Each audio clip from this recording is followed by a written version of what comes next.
When are people going to learn that Paulo Costa, even though he might be winning the pre-fight mind games, he's getting under Sean Strickland's skin?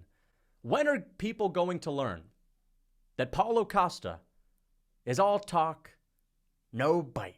Nah, I'm kidding. He's not all talk, no bite. He actually showed up and looked really good in his last fight against Robert Whittaker. But I'm going to talk about that Whittaker fight. I'm going to talk about the Strickland and du Plessis fight. And I'm basically going to break down why I believe Sean Strickland is going to beat the shit out of Paulo Costa in 2 weeks at UFC 302. I honestly see Paulo Costa having a good early round showing for big Paulo Costa. I think he honestly looked phenomenal in his last fight with Robert Whittaker. But Whittaker, not so much. And I think that Paulo Costa may have a style that could give him issues like Dricus du Plessis. The only issue is big Paulo Costa. He's not Dricus du Plessis. And people need to stop comparing the two. I know that when people can press forward and stalk down Sean Strickland with unrelenting pressure, they can get to him. Paulo Costa has that pressure. He just don't have what it takes to land those shots in the course of a 5-round fight consistently. I think Paulo Costa is going to get pieced up. I think he's going to get his nose busted up. And I think Sean Strickland, who is going to have an early struggle, is going to close that gap. He's going to make the adjustments, and he's going to piece Paulo Costa up and send him back to Brazil. All right? Now let's talk about this fight. Paulo Costa, he looked great against Robert Whittaker. I thought Whittaker was going to put on a better performance, and I will give him some credit. That was the best Paulo Costa we've seen since Yoel Romero. He looked good. He looked hungry.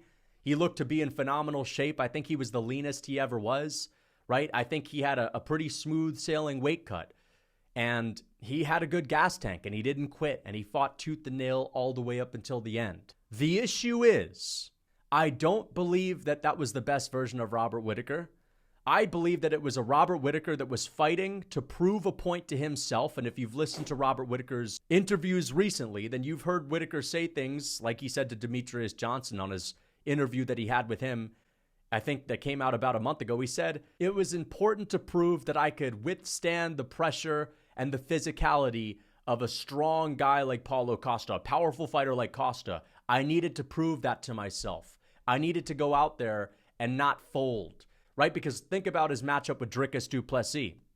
We're going to speak about Dricus du Plessis and how he's different than Paulo Costa.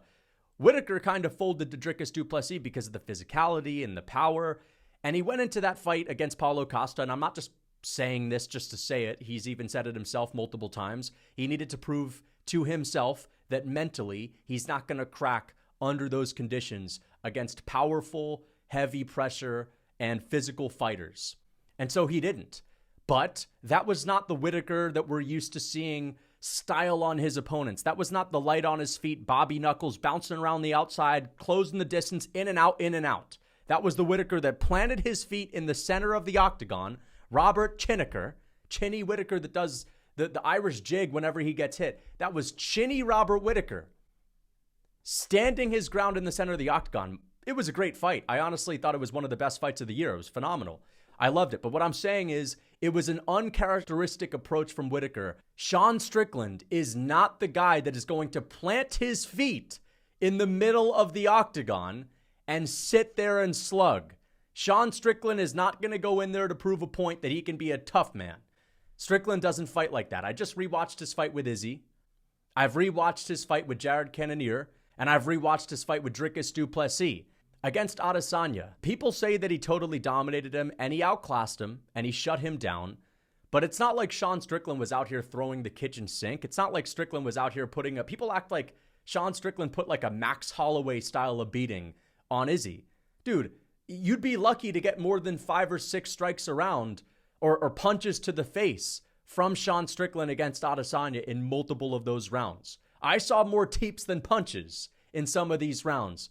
And there were whole minutes that would go by without Sean Strickland throwing a punch. The point that I'm making is Strickland's defense in the Adesanya fight was phenomenal. He was making a miss. His output, it's not that crazy. But again, you got to think about guys like Izzy, guys like Dricus du Plessis. These are fighters that have long reaches. And for Sean Strickland to not get hit in the face that often against fighters of that caliber, I think that's pretty good if you're considering picking him against Paulo Costa, who doesn't have the same reach as Dricus du Plessis. You want to talk about a guy that pressures forward? Because this is the idea that people have these days. If you put pressure on Sean Strickland, you could beat him. First of all, let's not just get past the du Plessis fight like it wasn't razor close.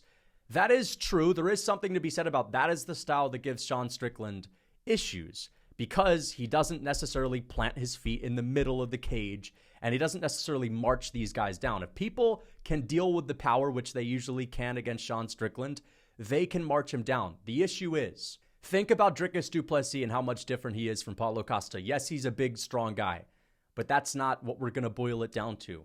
Paulo Costa has a short reach. Short reach, he has short arms. T-Rex arms Costa. He has a 72-inch reach, okay? Dricus du Plessis has a 76-inch reach. Dricus du Plessis not only has a long reach, but he extends all the way on his punches. He's known for barreling through and fighting people like a local steamboat barge, barging through his opponents, extending all the way on his punches. Costa's in here. Costa's in the guard.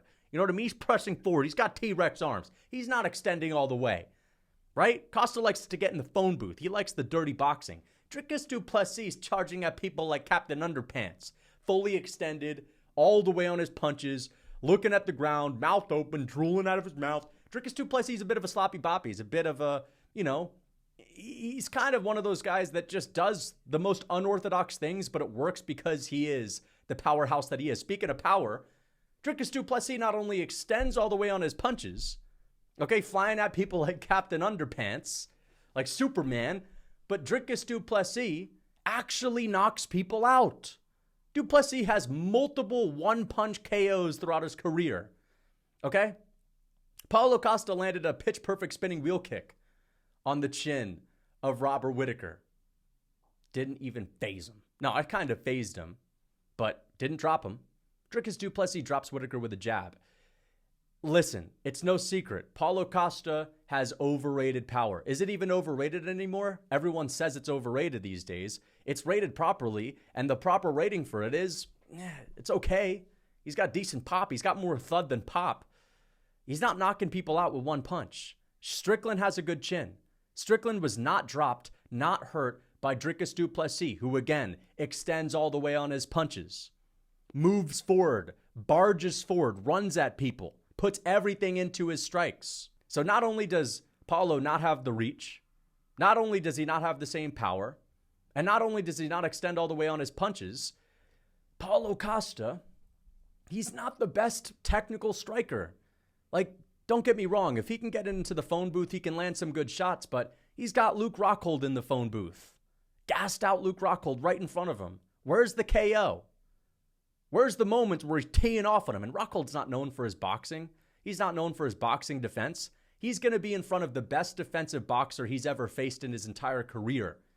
And no, this isn't Sean Strickland coming off of a loss where he got out physicality'd, and now he's going to have to plant his feet in the middle of the octagon and prove a point like Robert Whittaker. It ain't the same. Whittaker, I believe, could have had a better performance. I'm going to give Costa credit. He looked good. And I'm not going to look at him coming off of as good of a performance as he had as someone that's just going to get walked through. Do not take this as, I think that Strickland's going to TKO him and Max Holloway, Calvin Cater him. No. I'm just saying, if someone like Adesanya, with the reach that he has, with the counter-striking that he has, the power that he has early, if he's not able to find the chin of Sean Strickland, fair enough, he doesn't really put a lot of pressure on him. So maybe that's not the best example, but I just don't think that Costa, fair enough, he brings pressure. Fair enough, he can strike with volume, and I think that his gas tank is actually pretty damn decent. I mean, he went a hard 3 rounds with Whittaker. He's been a hard 3 rounds with Romero, and he's had good success in the later rounds against Marvin Vettori. There was this idea that I had back in the day that because Costa had kind of shown that he had not had the same strong mentality and the same hunger after the Adesanya fight, given that he had pulled out of a million fights, and he just didn't seem bothered about having a fighting career, there was an idea that, well, he's going to come crashing down. And I don't believe he's going to gas out to the point to where he gets TKO'd like Abu Smagomedov. But I do believe that as he starts to miss, as Paulo Costa starts to have issues hitting Sean Strickland clean, he's not necessarily going to have the same output in the later rounds. I think he's going to tire out. It's very hard to not tire out against Sean Strickland. Adesanya tired out. I mean, Cannonier even started to get a little bit tired in the later rounds of their fight. Everyone dips in energy in the later rounds against Strickland because, again, he puts on this smothering boxing pressure where he's kind of right in front of you, but because his defenses are so good and because he's good at deflecting shots with his arms and parrying punches and checking your low kicks, missing tires you out a whole lot more than landing, okay? And it can frustrate people as well. And I don't believe that Paulo Costa has shown the ability to adjust in fights when things are close and his opponents start getting the better of him to make me believe that he can pull off the same kind of adjustments that I've seen people like Cannonier or Dricus du Plessis do. Like, I know Costa has decent grappling, but he doesn't really shoot that often, right? Another thing that Dricus is doing, he has the threat of the takedown on a guy like Sean Strickland. He's shooting takedowns. He landed like 8 of them. He's showing Sean Strickland something else, right? So he's able to pull those takedowns out when a round is close, and he's more likely to do it than Paulo Costa. And then, of course, you have a guy like Jared Cannonier. Cannonier struggled to hit Sean Strickland clean on the chin early in their fight. He started going to the body. And, you know, it's one thing. Costa has good body shots. He has good body kicks for sure. But again, the reach, it's not that great. Cannonier has a good reach to be able to land to the body at a distance. And he's also got good body kicks. My point is he was able to make those adjustments to close the gap on the numbers as his fight with Sean Strickland progressed. And it gave him more success when it came to landing upstairs. I don't think Costa has shown great ability to adjust in his fights. And I think that Sean Strickland, with his good defense, I think he's going to maybe struggle early on when Costa's fresh. And I think Costa's going to be able to, you know, walk him down a little bit, maybe land some strikes. I think it's going to be really tough for Paulo Costa to land clean on Sean Strickland, who will have the reach advantage, who will have the range advantage. And even though he doesn't throw that much, and fair enough, Costa, he's not going to be deterred by the power. I think that Sean Strickland's going to be a little bit more tricky than Robert Whittaker. Whittaker is right in front of him. Whittaker's the same height as him. Strickland's going to be taller. He's going to have a better reach advantage. He's got better defense than Robert Whittaker, and he's not going to play the standing right in front of you game. I think it's going to be difficult for Paulo Costa in this one. And also, you got to think about the mentality of Strickland. He's coming off of a razor-close loss. He has an opportunity to dominate Paulo Costa. This is his Max Holloway moment against Calvin Kattar. Again, I don't think he's going to put on that same type of performance. He's a different fighter. He's not the same volume striker that Max is, although he does have decent volume. He's more of a defense fighter. But the point that I want to make here is it reminds me of that. All right? It really does. Costa, he's getting a little bit of his confidence back, as he should, having a close fight with someone as good as Robert Whittaker. Sean Strickland, coming off of a very close fight to du Plessis, like Max was when he fought Volkanovski, he's trying to prove that point. He's got a chip on his shoulder, and he's pissed. He's not happy, right? Costa not signing the contract, it's kind of like Calvin Kattar calling Max Holloway the freshman. I'm going to bully this freshman, is what he said. And that was the reason that Max Holloway had. That was the chip on his shoulder right there, set in place. I think Strickland's going to go in there with a vengeance, okay? It really does remind me of that Max Holloway, Calvin Kattar buildup, where some people were saying, you know what, I kind of like Calvin Kattar. He's a pretty good boxer. He's got the pressure. Remember, Kattar's got some pop. He's got some good boxing. I could actually see him landing those good shots, getting respect from Max. People are going to say the same thing. People are going to say, you know what, Paulo Costa's got some power. He's got some thud, and he's got some pressure. I could see him beating Sean Strickland. There's going to be a difference. There's going to be a level showing. I'm telling you right now, there's going to be a level showing. A little bit of a level. We're going to see it. Trust me, we're going to see it. All right? But tell me I'm wrong on that. That's so similar.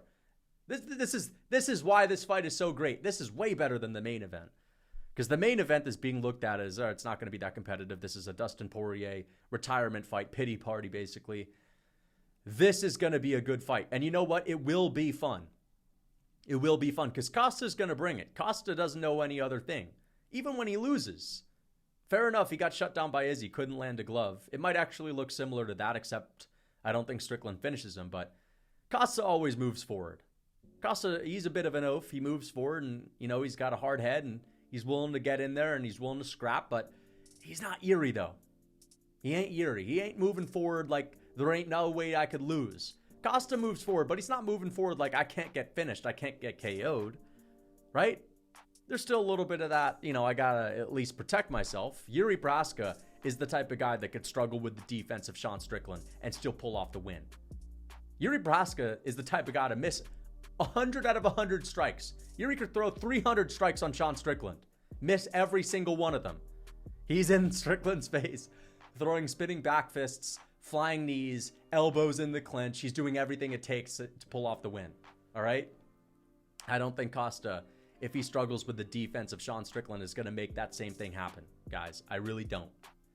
So my official prediction for this fight, I think that Sean Strickland is going to 49-46 or 50-45 Paulo Costa, maybe losing the first round on volume. Paulo Costa just throwing a whole lot more. I think Strickland is going to take the third, fourth, and fifth, potentially the second, and I think he's going to take home a clear, decisive victory. And I think that we are going to see Sean Strickland be considered the real champ. Just what people were doing when Max Holloway lost to Volkanovski, beat Calvin Kattar, and it wasn't until Volk beat Brian Ortega to where he got that same sort of respect again. But, maybe Dricus du Plessis is going to have to destroy Adesanya. But we're going to be talking about Sean Strickland as, damn, he really is champ number 2 in this division after this fight. So let me know what you guys think in the comments. Until next time.